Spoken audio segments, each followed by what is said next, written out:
Halo Tribuners, kembali lagi bersama saya Septiana Cahyani dalam podcast Cakap Sana, Cakap Sini.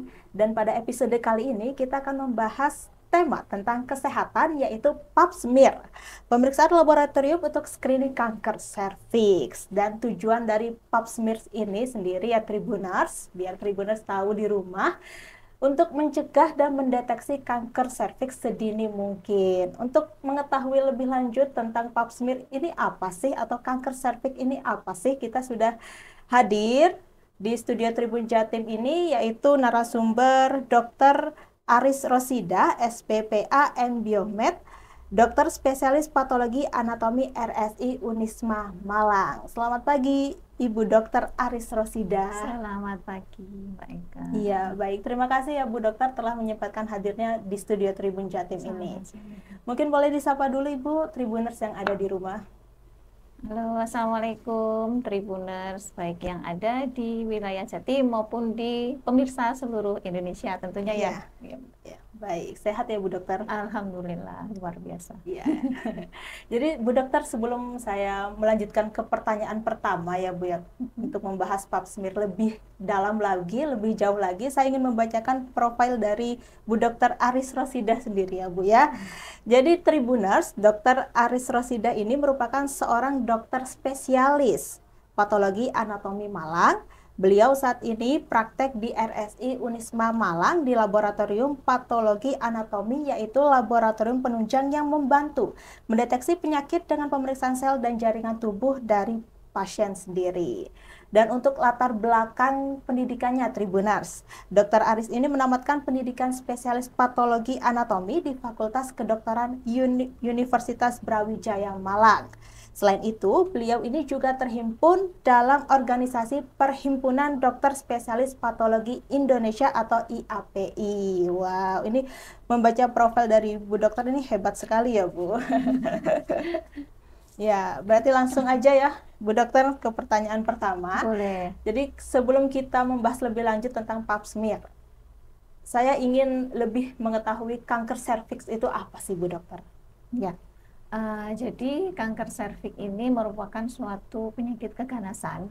Jadi penyakit keganasan yang berasal dari jaringan yang melapisi permukaan dari serviks. Serviks itu adalah leher rahim, ya, nama lainnya adalah leher rahim. Jadi seperti yang sudah mungkin Tribuners ketahui bahwa organ kandungan wanita atau perempuan itu kan bentuknya seperti buah pir kebalik gitu ya. Jadi ujungnya ada yang mengecil. Nah, itu adalah disebut dengan leher rahim atau serviks. Nah, itu ada jaringan yang melapisi permukaannya. Nah, kalau jaringan ini mengalami keganasan, itulah yang sering kita kenal dengan kanker serviks atau karsinoma serviks gitu.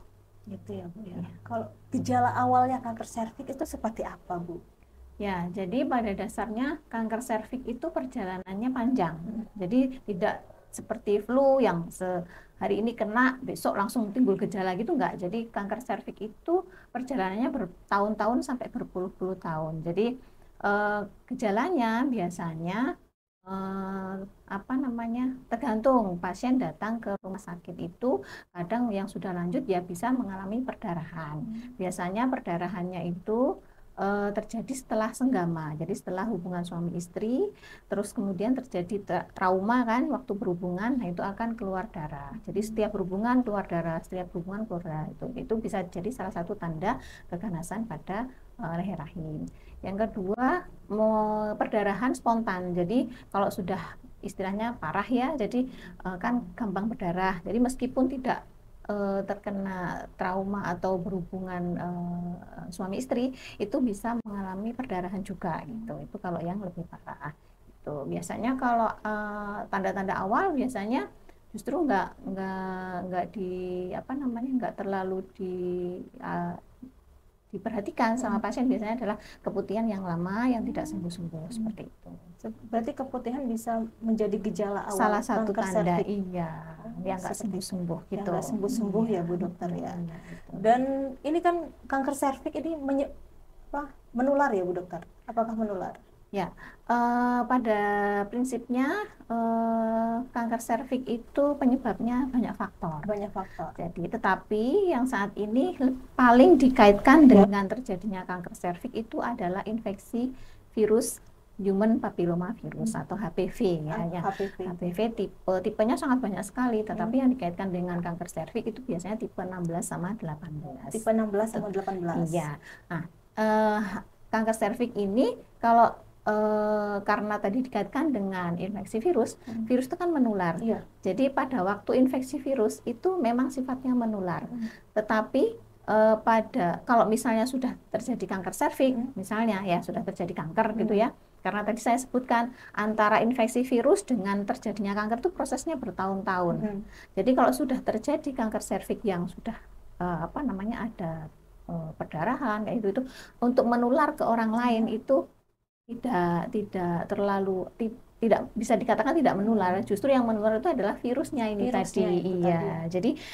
Jadi dibilang menular atau enggak itu kayaknya pada level mana dia gitu. Jadi kalau pada level infeksi virus memang virusnya ini menular. Jadi menularnya biasanya memang lewat hubungan seksual gitu ya. Jadi tapi itu tadi infeksi virus HPV pada perempuan khususnya ya itu sebagian besar wanita mengalami infeksi HPV ini, tetapi 90% itu biasanya sembuh. Iya. 90%. Jadi yang sekitar 10% ini nanti dia akan berkembang menjadi kanker serviks. Gitu. Seperti itu. Iya. Jadi pada perjalanannya memang sebagian besar wanita itu pasti akan terkena infeksi virus HPV ini, tetapi dia sebagian besar 90% itu akan sembuh. Nah, yang 10% inilah yang bisa nanti berkembang menjadi kanker serviks. Jadi ketika divonis infeksi HPV ya belum tentu itu akan berkembang menjadi kanker serviks. Seperti itu. Iya. Tapi untuk misalkan mendeteksi dini kanker serviks itu lewat apa Bu Dokter pemeriksaannya? Mungkin di RSI Unisma sendiri Bu Dokter punya alatnya? Ya. Untuk deteksi dini ya. Jadi karena tadi saya sampaikan perjalanannya yang begitu panjang, bisa tahunan sampai puluhan tahun, maka memang salah satu cara yang paling efisien saat ini untuk mendeteksi dini terjadinya kanker serviks adalah dengan cara pap smear. Pap smear itu tadi. Iya, dan kebetulan di RSI sudah bisa dilakukan tindakan pap smear. Nah, kalau sudah pap smear biasanya orang tahunya hasilnya ya. Nah, pap smear itu diambil, jadi permukaan serviks yang lahir rahim tadi itu diusap ini menggunakan alat, kemudian kita buat hapusan di kaca, kemudian kita warnai. Ini pekerjaannya laboratorium kalau yang ini sudah ya. Jadi nanti kemudian kita lihat apakah ada perubahan dari sel-sel yang kita ambil dari serviks itu atau dari leher rahim itu tadi, seperti itu. Dari situ kita bisa menilai misalnya apakah sel-sel ini masih sama seperti sel yang serviks yang normal, atau apakah ada suatu infeksi misalnya jamur, parasit, itu juga bisa terdeteksi dengan cara pap smear. Jadi pap smear itu tidak hanya untuk kanker serviks saja, tetapi juga bisa melihat apakah misalnya penyebab sering keputihan kayak gitu. Nah, itu bisa dilihat apakah ini infeksi jamur atau infeksi parasit seperti itu. Jadi tidak melulu untuk kanker serviks saja. Ya, itu untuk pemeriksaan kanker serviks itu dimulai dari usia berapa, Bu Dokter? Ya. Oke, jadi terkait dengan patofisiologi virus tadi ya, infeksi virus tadi. Jadi penularannya memang secara kontak seksual gitu. Nah, terkait usia berapa ya berarti tergantung apakah perempuan ini sudah pernah melakukan hubungan seksual aktif atau belum, seperti itu. Jadi salah satu indikasi tindakan pap smear itu disarankan untuk perempuan yang mengalami hubungan seksual aktif. Jadi misalnya usia tergantung menikahnya ya. Jadi yang pasti tidak dilakukan sebelum menikah gitu. Jadi misalnya menikahnya usia 20, 21 yang mungkin bisa dimulai 1 tahun. Tahun. Ya, jadi setiap 1 tahun itu melakukan pap smear untuk screening. Screening. Iya. Itu dilakukannya berapa tahun sekali, Bu Dokter? 1 tahun sekali. Oh, satu Ya. tahun sekali. Nanti kalau 1 tahun sekali, misalnya tahun ini melakukan pap smear, Ya. nggak ada kelainan ya. Ya. Kemudian tahun depan melakukan pap smear lagi, tidak ada kelainan, itu bisa diulang 3 tahun lagi. Jadi kalau sudah 2 kali dan tidak ada kelainan, itu bisa 3 tahun lagi. 3 tahun lagi. Iya, asal tidak ada keluhannya. Keluhan ya. Iya, kalau ada keluhan ya harus tetap follow up 1 tahun sekali. Biasanya ini pasien-pasien di RSI Unisma ini pernah ada mengalami keluhan nggak sih, Bu Dokter, sewaktu pap smear ini, melakukan iya. tes pap smear? Ya, jadi tindakan pap smear ini kan sebenarnya aman sekali Iya. ya Mbak, bisa dikatakan aman gitu. Jadi sebagian besar atau hampir semua ya itu pasti tidak ada keluhan. Jadi, Tidak ada keluhan. Iya, jadi mungkin yang kurang enak karena posisi ya, karena harus mengambil sampel dengan posisi itu biasanya ibu-ibu agak riku, tapi itu enggak jadi masalah. Kalau untuk pengambilannya sendiri tidak ada keluhan yang berarti, kan cuma diusap gitu aja. Berarti nggak sakit ya, Bu Dokter, kalau pap smear ini? Enggak sakit. Tidak sakit. Iya.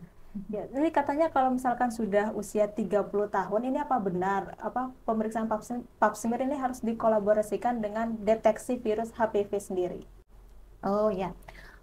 Untuk deteksi virus HPV itu memang sebenarnya sangat membantu hasil dari pap smear. Kalau pap smear kan cuma screening ya, jadi untuk perubahan sel apa tidak. Tapi kan kita tidak tahu apakah ini benar-benar ada infeksi virus HPV apa tidak. Jadi kita cuma memperkirakan didapatkan tanda-tanda sel yang terinfeksi oleh HPV. Tetapi virus HPV-nya sendiri itu kan tidak terdeteksi lewat pap smear. Nah, untuk tambahan pemeriksaan untuk melihat apakah ini benar-benar ada virus atau tidak, itu memang bisa dilakukan dengan cara itu, misalnya dengan PCR ya. Jadi diperiksakan apakah ini ada virus atau tidak.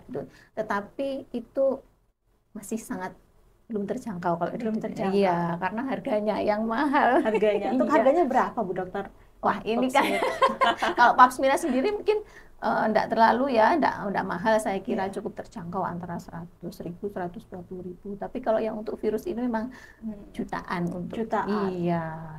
Seperti itu. Kalau persiapan sebelum melakukan pemeriksaan pap smear ini seperti apa, Bu Dokter? Ya. Jadi karena ini melihat untuk melihat sel-sel yang berasal dari leher rahim ya, memang ada beberapa persiapan yang harus dilakukan. Yang pertama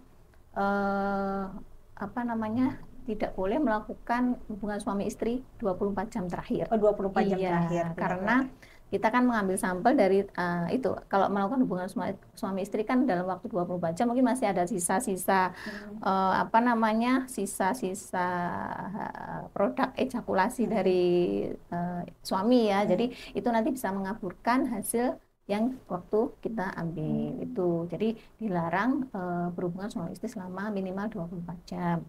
Kemudian menghentikan obat-obat yang masuk lewat vagina. Jadi kan ada beberapa obat yang rutenya itu diberikan secara per vagina. Nah, itu harus dihentikan dulu seperti itu.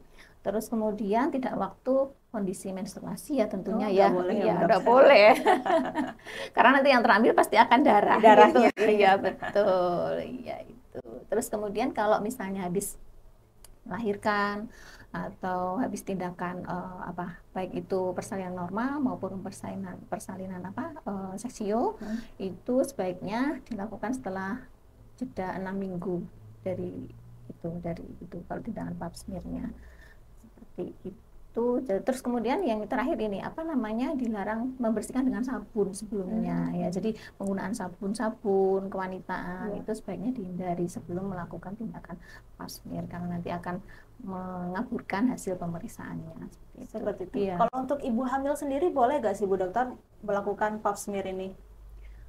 Sebenarnya untuk ibu hamil masih bisa, tetapi tidak disarankan ya. Jadi tidak disarankan terutama pada usia-usia di atas 25 minggu karena kita ditakutkan nanti akan dengan tindakan pap smear kan meskipun mengusap tapi dia ada rangsangan di daerah situ kan. Jadi takutnya nanti akan menyebabkan kontraksi dari rahimnya sehingga menyebabkan paling tidak nyeri atau yang lebih parah mungkin keluarnya bayi gitu. Tapi memang jarang kasusnya, cuman sebaiknya tidak disarankan. Tidak disarankan.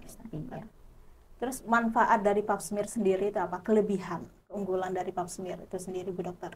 Ya, kalau keunggulan dari pap smear,